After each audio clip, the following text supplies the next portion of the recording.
What's up guys, welcome back to the channel. Today I am testing a set of lights on my Husqvarna Norden 901 by a company called CoLight, and namely the D09 series. They've sent them out for me to test and review. The video is not sponsored, they just want to get my honest take and opinion on the lights. So I'll go into why I got the lights in the first place, a quick run through on how I installed them, and then properly testing them in the dark on the motorcycle. So why did I want to get a set of extra lights on my motorcycle in the first place? Seems a bit odd to explain why one needs extra lights in the dark, but allow me to elaborate. The Husqvarna Norden already comes with a decent set of lights, along with a set of auxiliary lights that are built into the body of the motorcycle. That said, I figured that the secondary lights act more like fog lights, as well as just kind of aiding you with visibility off to the side, on the inside of a sharper corner, for example. I do have a couple of complaints on the auxiliary lights of the motorcycle, and I've learned these the hard way. The Norden has a knob under the dash which serves to adjust the angle of the headlight, and I initially thought that it was broken simply as whenever I adjusted it, I couldn't see much of a difference on the angle of the headlight itself. I was also getting constantly flashed by oncoming traffic no matter how low I've set the lights. At some point, I realized that the knob only adjusts the angle of the headlight itself, and the auxiliary lights need to be adjusted manually off of the bike using a Torx screwdriver, which is obviously pretty inconvenient when you want to adjust the lights on the go. So I currently have them set to the lowest setting, which pretty much just aids me on side visibility. Otherwise, they do work really well, but I have already found myself in situations where on a longer adventure, I ended up venturing into some forest in the dark where I couldn't see anyone for over an hour. So in those cases, it's obviously not ideal to even break down there. In my case, riding through the forests of Transylvania usually translates to the odd elk, wild boar, or even a bear popping up in the middle of the road. That's when I first thought that a set of heavy-duty headlights would come in really handy, helping with safety as well as making the riding more comfortable. Also, this was in the summer when the sun actually sets just after 10 p.m. But if you are my kind of adventure rider, you know that the motorcycle season never actually ends. And right now in December around Christmas, the sun actually sets as early as before 5 p.m., making riding obviously that much more difficult as well as slightly inconvenient. I even know riders that don't really want to leave town at night simply because they want to avoid hitting any animals and simply due to lack of visibility. So that's when these toys come into the picture. So what do the CoLight D09s promise? Pretty much offering the same or similar performance to the lights of some of the premium brands out there, but literally at a fraction of the price. The 4.5-inch D09s that I'm currently running are advertised for roughly around $190 or $200 on the website, but right now, just before Christmas, they are offering a 16% discount across the store. And if you are going to buy these, make sure to use my discount code as well, which is RN15, RN15. And with that all together, the lights go as low as $150. Mind you, you do have to get the brackets separately, which do cost another additional $40 or $50. And you do have to select them based on the width of your crash bars. So altogether with brackets and everything, you are looking at around $200, which is still an absolute bargain compared to the more premium brands such as Denali's lights, which go for roughly $500 if I'm not mistaken. Then there are also Lone Riders, which I believe cost roughly around $1,000. So again, the CoLights do cost a fraction of the price of what those guys are offering. So after watching the video, and you'll be happy with the performance of the lights, and if you are looking to get them, I've linked the product in the description below. If the code doesn't get applied automatically, make sure to just apply the RN15 at checkout. Now mind you, I haven't tested the premium lights myself, so I can't confirm whether the CoLights live up to the standards of what the premium brands are offering, but I can give you a pretty decent idea of what these lights are capable of. I really don't want to go too deep into the specs, you'll find all of the info on their website, but I'll want to point out some of the things that I find to be very relevant. They are 4.5 inches in size, as the name implies. They offer daytime running lights, which does help with daytime visibility as well as evening visibility, because that does not bother oncoming traffic. And evidently it has the projector function itself, which is meant to light up the road in front of you or to blind oncoming traffic when they forget to switch off their high beams. It has some flash functions too, which I find to be a bit I don't know, useless I suppose, but they are supposed to help you in emergency situations, and as I've learned, they do help you be more visible when you have to push your motorcycle home in case you are doing that at night. And I'll go into details in a bit. So I'm guessing you can't see much. It is pitch black out here. It is really dark. Whilst I was filming with the drone, I got the error message, battery voltage critically low. Shortly after that, the bike just shut off, and obviously I can't start it because the battery has no voltage, and I don't know if that has anything to do with the lights. But in defense of CoLight, my seat heating was also on, as well as my heated grips, and obviously I had the high beams on, as well as the high beams on the CoLight LEDs. Yes, needless to say, it's a bit creepy out here, so For context, because it was pitch black and really cold, I needed a light source, so I left the bike idling with a bunch of power-hungry accessories. After reading a bit into it, I found out that the stator only produces about enough power to keep the ECU and the bike's basic functions running, meaning that regardless whether you are running $1,000 lights or $170 lights, the end result would have been the same. So another thing I had to learn the hard way. life as a Moto YouTuber. It'll be fun, they said. So I said about the whole flash function that it's pretty useless, but considering that I gotta go against traffic here, let's see if it works. Yeah, let's go, make a run for it. I'll leave the flashy thingies of the LEDs are doing something. Oop, another car coming. There we go.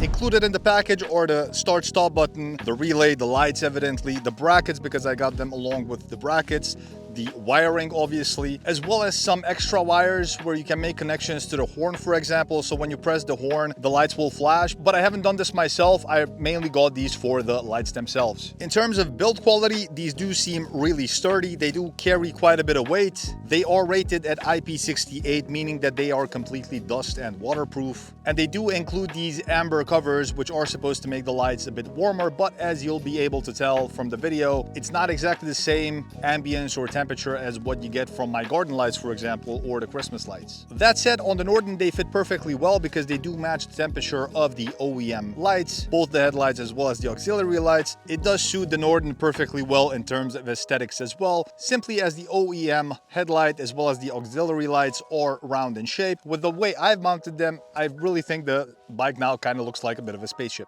Also on aesthetics, it does work well with other motorcycle models such as the Ducati Desert X, but in terms of practicality and purpose, it works well regardless of what brand of motorcycle you're riding, whether it's a KTM, CF, Moto, BMW, or whichever. Installing the lights themselves was a bit daunting at first, but I first decided to just test the lights to begin with, and once I know I'm happy with the setup, the placement, then I'll go ahead and remove the fuel tank of the Norden and lead the cables along the frame. I've set the AAC cable directly onto the positive terminal, so the lights work independently of whether the ignition is on or not, which does give me full control. Only downside being that I sometimes forget to switch off the daytime lights this way, so I may change the setup in the future. The quality of the brackets is sturdy, was a bit difficult to find the spot where to mount them, but the placement comes down to personal preference on where you want to mount the lights. It also evidently depends on what crash bars your bike has. The current setup in my situation is a bit sketchy simply as the lights are exposed to being hit if I end up dropping the bike, but it does work well for the moment because I can adjust the lights on the go. Otherwise, everything was included in the kit, bolt spacers as well as hex keys. Maybe I didn't get something right, but it seems that I needed an extra set of washers, otherwise the lights wouldn't sit tight enough in the brackets. Either way, I've made it work and I was happy with the final result.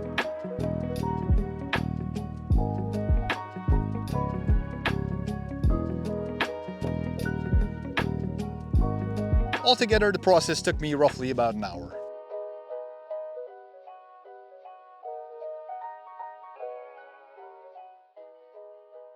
So let's look at some of the riding footage.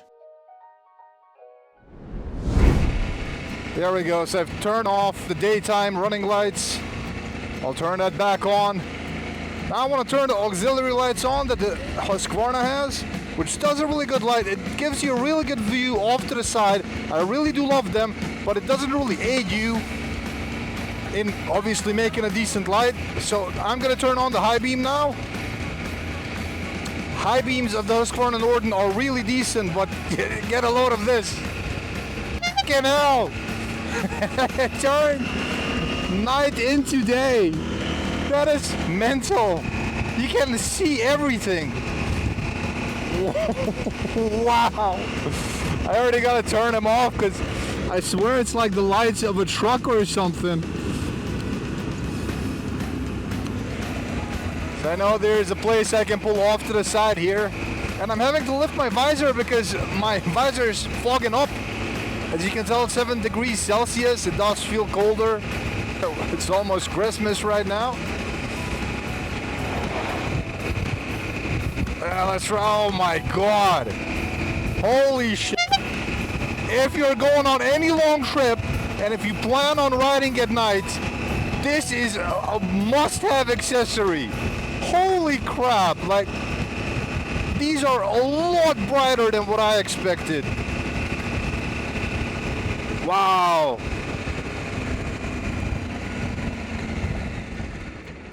This is where I wanted to stop. Right, so I stopped here under a forest just to get a bit of depth of view, so we're looking into the forest right now, okay? These are the stock OEM, whatever we want to call it, headlights of the Husqvarna Norden. These are the auxiliary lights that the Norden comes with, and they do a really good job depending on how you adjust them. These are the high beams of the Norden, also doing a pretty decent job. But now get a load of this.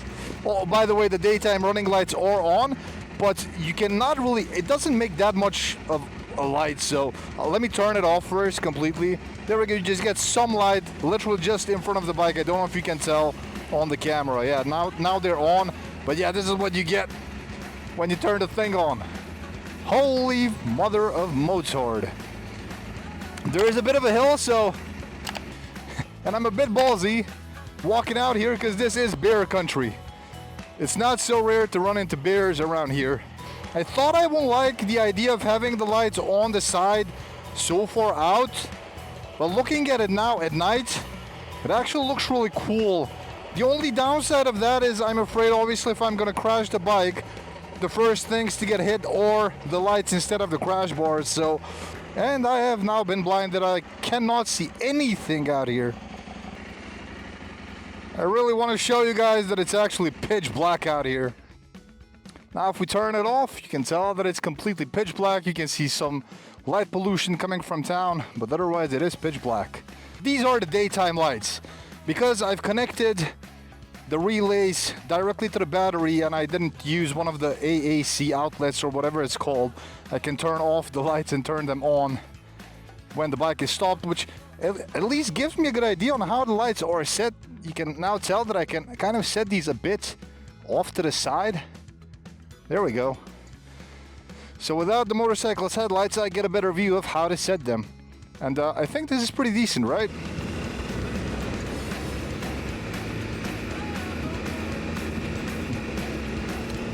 I think the guy was impressed with our lights. At some point he turned off his headlights, I guess just to see how much light we're actually making. And then he carefully passed, after turning his headlights back on, carefully passed us and then thanked me for turning the lights off. So who are the CoLights ideal for? Evidently for adventure riders. Even if you don't intend on riding in the dark, odds are at some point you will find yourself in a situation when they would come in handy. Commuters who start the day really early or end their day pretty late, either leaving for work in the dark or coming home in the dark. Anyone riding in remote areas, especially if you've seen enough horror films, it's nicer to see the ghost a bit sooner in the middle of the road, right? And last but not least, budget-conscious riders. This may be the only version you're able to afford, or you're consciously opting for the budget version versus the premium brands. So, are they worth it? Well, you've seen what they can do, so I'll let you guys draw that conclusion. Do I need the premium version? Definitely not. Do I want the premium version? Maybe, but I'd definitely be more careful. Simply as in the case of a crash, I don't want to trash $1,000 lights compared to the $200 lights, right? I guess having the budget version allows me to be a bit more careless with them. They'll definitely stay on the bike, and in the colder season, I'll make sure to actually remove the fuel tank so I can lead the cables along the frame of the motorcycle, simply as everything will be more elegant, and once I find the final placement of where I want to have them on the crash bars themselves. So I'm curious, what's your opinion on these lights? Do you think they are worth the money? Maybe you're already using a different set of lights? Let me know. Maybe I'll get a chance to test those as well. And again, if you're looking to get these lights, make sure you don't forget to use the discount code. Finally, if you like these types of product or motorcycle reviews, make sure you like the video as well as you subscribe to the channel. Definitely check out my other videos, and thank you for watching.